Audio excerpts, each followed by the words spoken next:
When you break your arm, the medical x-ray is, well, it's entirely binary. It's black and white. Right. Very literal. Exactly. There is a jagged white line on a black background. The doctor points to it and says, there is the fracture. It is a beautiful, comforting precision because the problem is completely visible.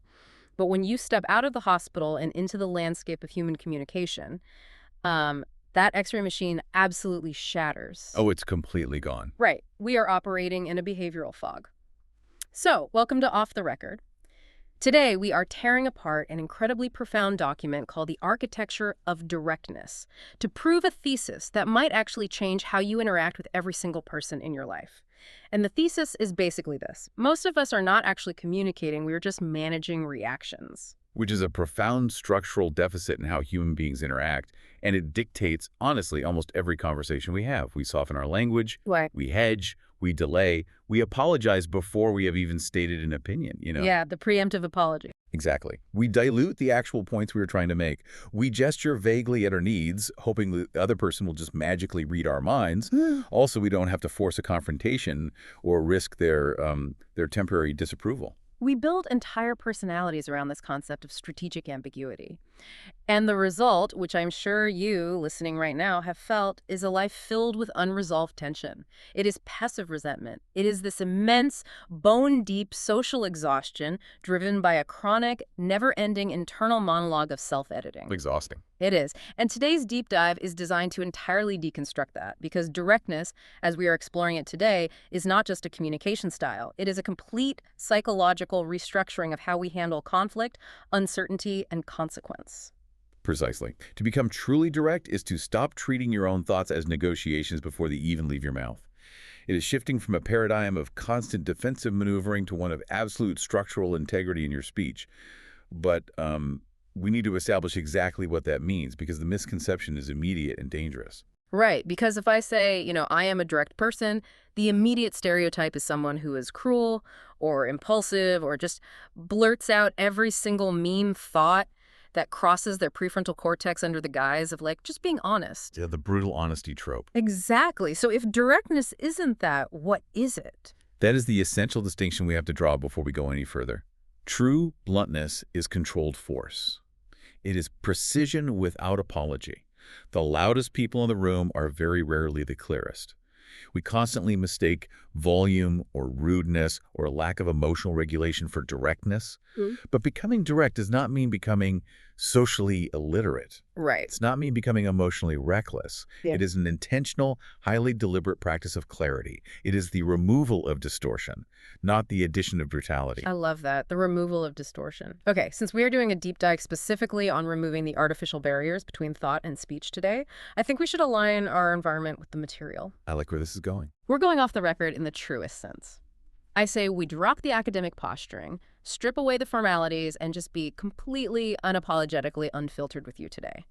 So I am pouring us a glass of this incredibly rigid, highly structured Cabernet. I figured a structured wine for a deep dive on architecture. I think that is highly appropriate. A toast to clarity. To clarity and to dismantling the illusion of communication. Okay, let's dig into the foundation of this. If directness is so efficient and so emotionally clean, why are we so terrified of it? Why do we avoid it? And the core material points straight to childhood conditioning. Yeah, it goes way back. It does. It argues that human beings are, at our core, socially adaptive creatures, and we are conditioned from a very, very young age toward emotional risk minimization. Which makes perfect evolutionary and developmental sense if you look at the mechanics of childhood. Look at what we are rewarded for as toddlers, as elementary school students, and straight through our adolescence. We are rewarded for being agreeable. Oh, absolutely. The easy child. The easy child. Yes, we are rewarded for being easy. We are given gold stars for not upsetting the adults around us, for staying readable, staying safe, and suppressing socially inconvenient truths. We are literally taught to cushion our honesty with excessive empathy. Think about it. You're 4 years old and your aunt gives you a sweater you hate, or you are forced to hug a relative you don't really want to hug. The adults say, smile, say thank you, be nice. The conditioning is literally, if you don't have anything nice to say, don't say anything at all. The ultimate gag order. It really is. And that builds a neurological pathway. It develops into an unconscious equation that dictates our entire adult lives, from our romantic partnerships to corporate boardrooms. this, the equation becomes, if I am fully direct, I will lose approval, I will lose safety, I will lose my sense of belonging in the tribe. So indirectness isn't just a quirky personality trait where you use too many emojis. It is quite literally a survival strategy. It is a survival strategy, yes, but it is one that manifests in incredibly taxing, inefficient ways. Let's look at how this plays out functionally. It shows up as over-explaining every minor decision you make.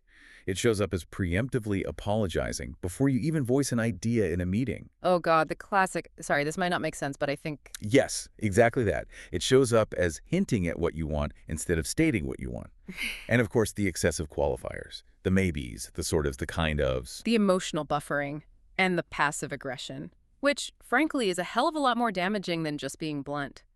Indirect communication operates under this guise of feeling nice and feeling polite, but the brutal truth of the matter is that it is frequently entirely dishonest. Yes, and it places a massive cognitive burden on the listener. Which brings us to a fascinating metaphor the material introduces, directness as compression technology. If you think about it in terms of data compression, indirect people expand language, filling it with metadata and useless code. Direct people compress it. Let's contextualize this, because the corporate email is the perfect arena for this. Oh, the absolute perfect arena. Right. Let's say you have a colleague whose expectations for a project are totally out of scope.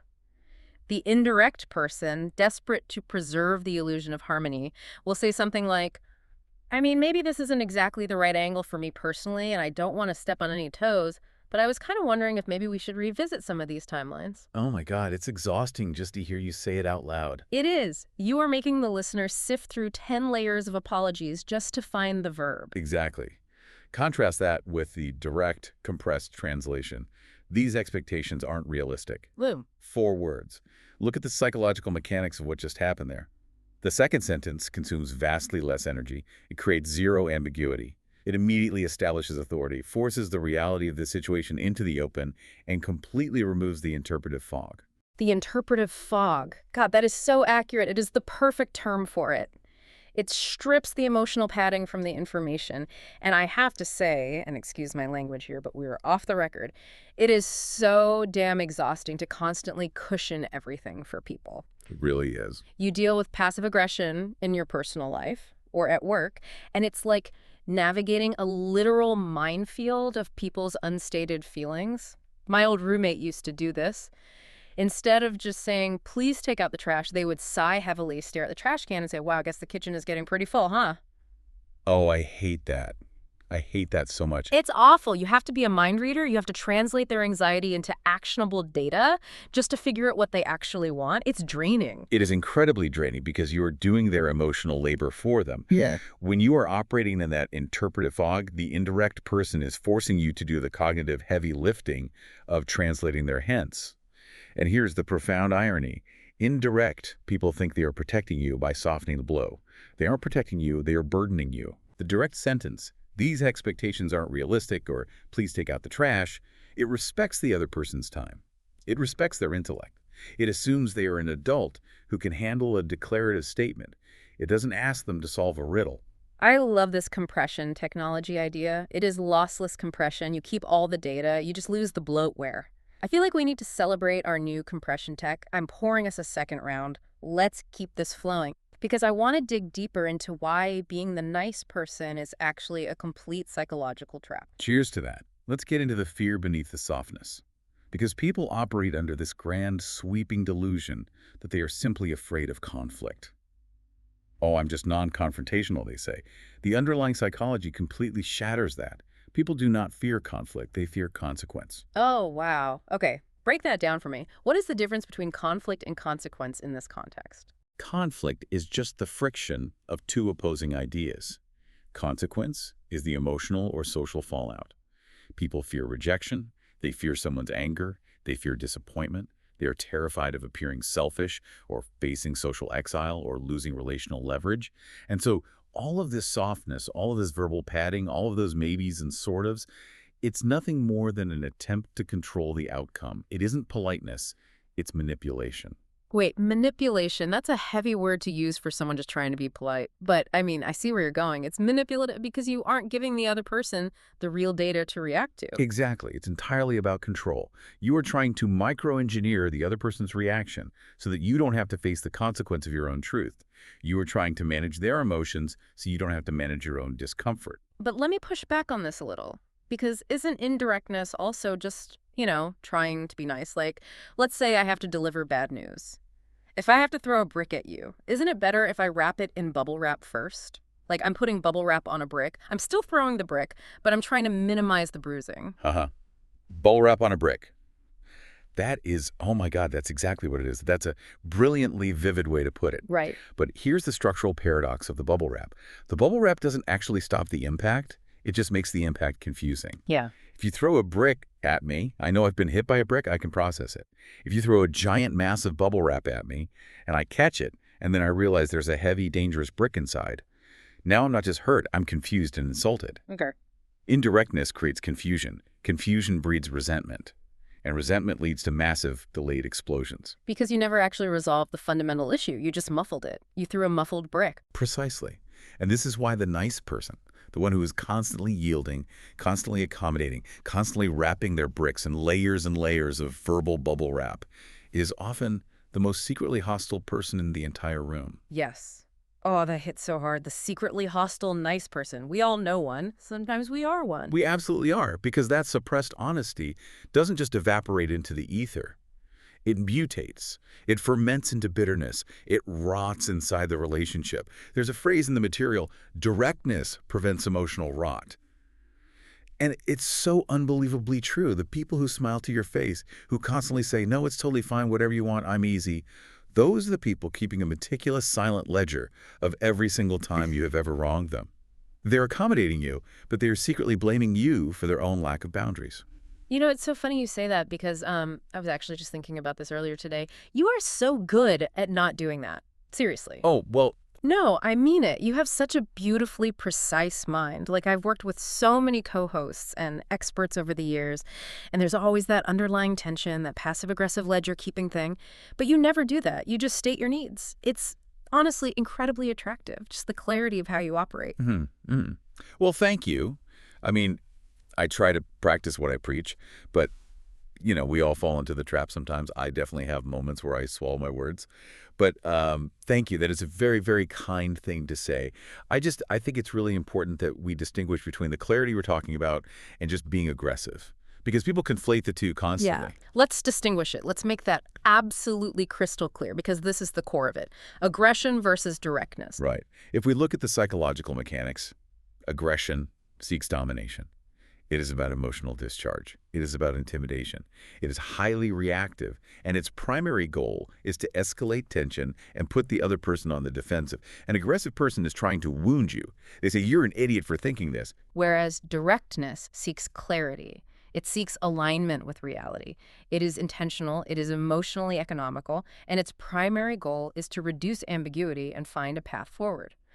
A direct person doesn't attack your identity, they just state the reality. They say, I disagree with this plan. It's emotional precision, not emotional chaos. Yes, exactly. I disagree. It removes the emotional discharge. I disagree. Not you're stupid, not, well, I mean, maybe there's another way to look at it if you aren't a complete moron. Just, I disagree. You know what? I'm pouring a bit more for both of us because I am so absolutely fundamentally done performing softness for people. I'm done with the bubble wrap. To emotional precision. To emotional precision. No more bubble wrap on bricks. I love that. All right, so if we are committing to this, if we are committing to emotional precision, how do we actually reconstruct our speech?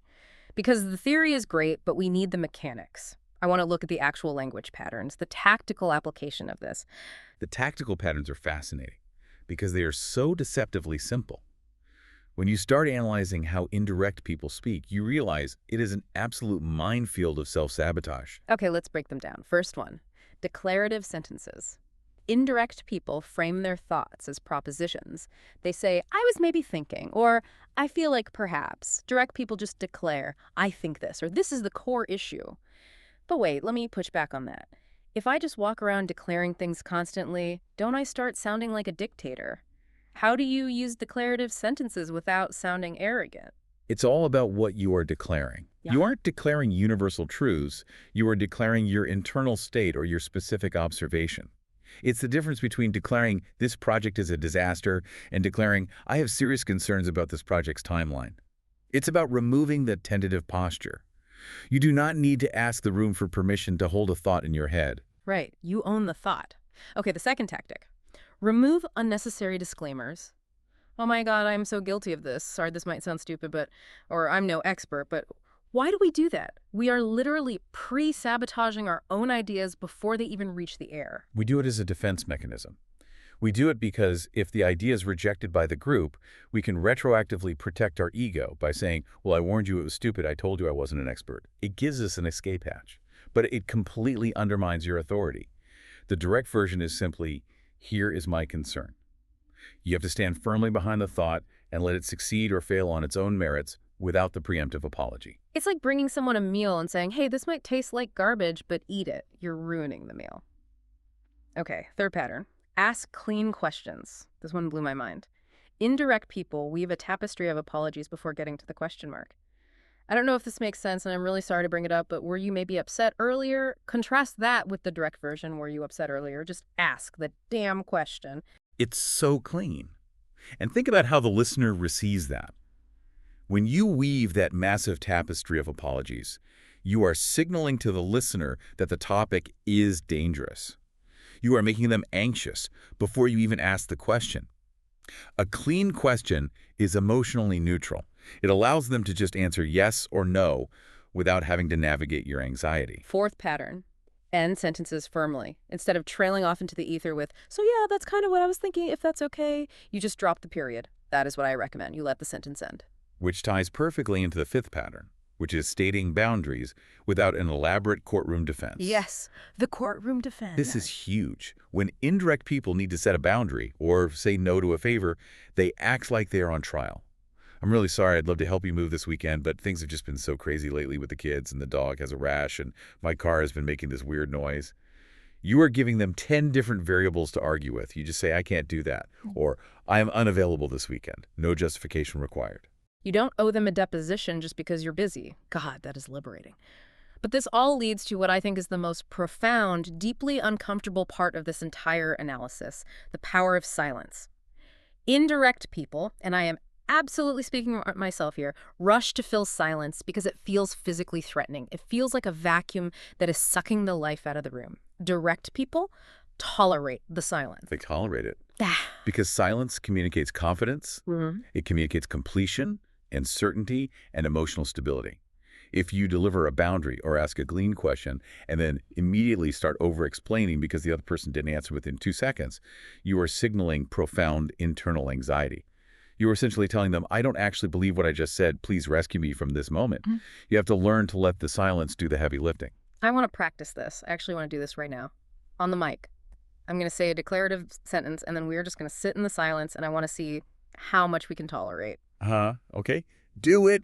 Let's practice our friction tolerance. This is a really excellent deep dive.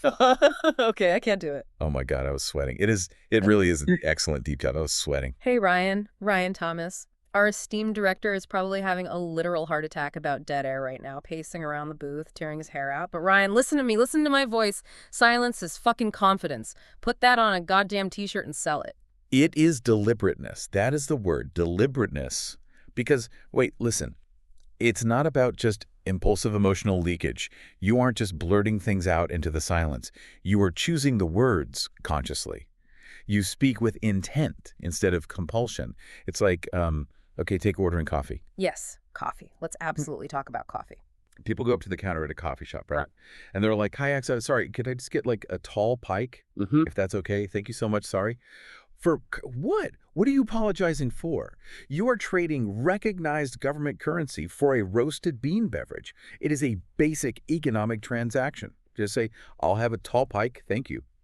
The just and the sorry are their infectious linguistic diseases. They erode your deliberateness. It's just a tall pike. You do not need to apologize to the barista for wanting the exact product they are actively employed to sell you. Yes, you tell them. It's the deliberateness. Directness without deliberateness is just recklessness. Say exactly what you mean, not say whatever comes to your mind. That is the distinction. That is, wait, what the hell was I just saying? I completely lost my train of thought. You were saying say exactly what you mean. You were agreeing with my coffee rant. Right, yes. The coffee. The barista doesn't want your apology, they want your order, which leads perfectly into becoming comfortable being disliked. Oh man, this part of the material, this part right here is heavy. It is the central threshold. It is the absolute core of the architecture. You cannot be direct if you require universal approval. You just mathematically cannot do it because clarity exposes incompatibility. Clarity exposes incompatibility. Wow, just wow. Let's unpack that. It means that once you start being clear about who you are, what you want, and what you will tolerate, you stop being easy to manage. You stop being a shapeshifter.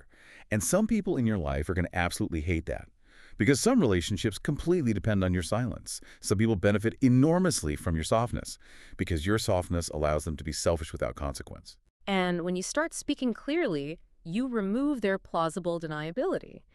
And then the material introduces this concept. Let me just find it in my notes here. Confidence is frequently less about self-esteem and more about friction tolerance. Tolerating awkwardness, tolerating disagreement, tolerating the visible real-time reactions of other people when you tell them no. Indirect people burn all of this immense cognitive bandwidth trying to manage those variables in real time, trying to smooth out the friction before it even happens. Which is exactly why direct people seem so calm all the time. They aren't endlessly editing themselves. They aren't running 50 different simulations in their head of how the other person might react. They just state the reality, and they tolerate the friction that follows. Friction tolerance? Friction tolerance. Yeah. Friction tolerance. I'm sorry, I'm just utterly blown away by that phrase right now. Friction tolerance. It's like the secret to the universe. It really is. It's not about thinking you're great. It's about being okay with things being temporarily awkward. It makes so much sense, doesn't it? It completely redefines what confidence even is. It does. It makes too much sense. Honestly, it makes me kind of sad, actually. Because I'm thinking about, I had this relationship a few years ago. Well, it was a friendship that turned into a whole messy romantic thing. And I am realizing right now, literally in this exact moment, reading this concept, that I was loved. I was only loved because I was non-threatening, because I was easy to manage. I never caused friction. I just absorbed all of their moods and their demands, and I called it being a supportive partner. But the second I started setting boundaries, the second I started saying, hey, I actually don't like how you're speaking to me, they were gone. They vanished. They didn't love me. They loved my lack of friction. They loved the bubble wrap. That's just, it's a really hard pill to swallow, realizing you were just convenient. Oh, hey, look at me. Listen to me right now. That is their profound, pathetic loss. Do you hear me? You are amazing. You have this incredible, vibrant energy, and you are so damn smart. And if someone only wanted to be around you because you were quiet and convenient, they did not deserve a single second of your time. Seriously, they were weak. You should never, ever apologize for anything, ever. Really? Never apologize for anything. Well, wait, no. No, that's wrong. The material says, let me look at the damn notes. The text says you do apologize for genuine harm. Okay, so scratch that. But you know what I mean. You shouldn't apologize for existing or for your boundaries. It pisses me off that someone made you feel that way. You are way too vibrant to be someone's convenience. Thank you. You're really a wonderful person. You know that. Like, beyond the deep dives and the analysis, just a really stellar human being. I know. I mean, you're wonderful too. We're both incredibly wonderful people. Why is everyone else so difficult? I don't know. I really don't. Okay, wait. Let's reset. I need to reset the deep dive. We are getting totally derailed here. We are off the rails. Okay, let's unpack the tactical methods for becoming more direct. We need to eliminate verbal fog, reduce words like maybe, kind of, sort of. Let's get back to the structure. I guess. Probably. Sorry. They psychologically weaken your statements. They erode the load-bearing walls of your sentences. Right. Good. Shorten responses. Don't say, well, the thing is I've been really busy and my schedule is crazy. Say no. State observations plainly. Stop cushioning boundaries. Practice micro-directness. Wait, we already did the coffee thing. That was micro-directness. You were totally right about the coffee order. I was so right about the coffee. Yeah. I'm always right about the coffee. It is a transaction, not a therapy session. You are right. But we need to talk about the dark side of this. Because there is a dark side. There is a pathological version of directness that we have to address. Yes. The assholes. Yes, exactly. The assholes. The people who weaponize this concept. The people who use, I'm just being honest, or I'm just telling it like it is, as a camouflage for cruelty, for sadism, or deep insecurity or domination. The material makes it clear brutality is not authenticity. You have to preserve dignity. I despise those people. Uh, I genuinely, deeply despise them. The ones who use honesty as a weapon to just be absolute dicks to everyone around them. Oh, I'm just blunt. If you can't handle it, you're a snowflake. No, man, you're just an asshole who fundamentally lacks emotional intelligence. The highest form of directness, the architecture we are talking about today, preserves the dignity of the other person while refusing to distort the truth. It is not an excuse to tear people down. If you are using directness to hurt people, to make yourself feel big by making them feel small, you aren't direct. You're just a bully with a vocabulary. Preach. Seriously. Exactly. Which brings up the concept of being unapologetic. Because unapologetic does not mean remorseless. You don't apologize for existing or for demanding clarity or for having self-respect. But you do apologize for genuine negligence. You apologize for betrayal. You apologize for unfairness. Healthy, unapologetic behavior removes unnecessary guilt. It does not remove your conscience. That distinction is everything. It removes the guilt, not the conscience. Yeah. You can be direct and still be deeply, profoundly empathetic. In fact, true empathy requires directness because you respect the other person enough to tell them the truth. Which leads us to the final and honestly the most beautiful point in this entire exploration: identity integration. The material states that indirectness fragments your identity. You think one thing internally, you say another thing out loud, you imply a third thing with your body language, and you suppress a fourth thing entirely. It creates this chronic, exhausting internal tension because you are scattered across four different realities. But directness reintegrates the self. You become easier to inhabit. You become solid. You stop seeking permission from the room. You stop asking, am I allowed to say this? Will everyone approve of this boundary? And instead, you start asking, is it true? Is it necessary? Is it deliberate? You move from being a performer in your own life to being the author of it. I feel that right now. I really do. I feel completely integrated right now, just sitting here having this conversation with you. Like, my internal and external selves are totally aligned. I don't feel like I'm performing for Off the Record. I don't feel like a host.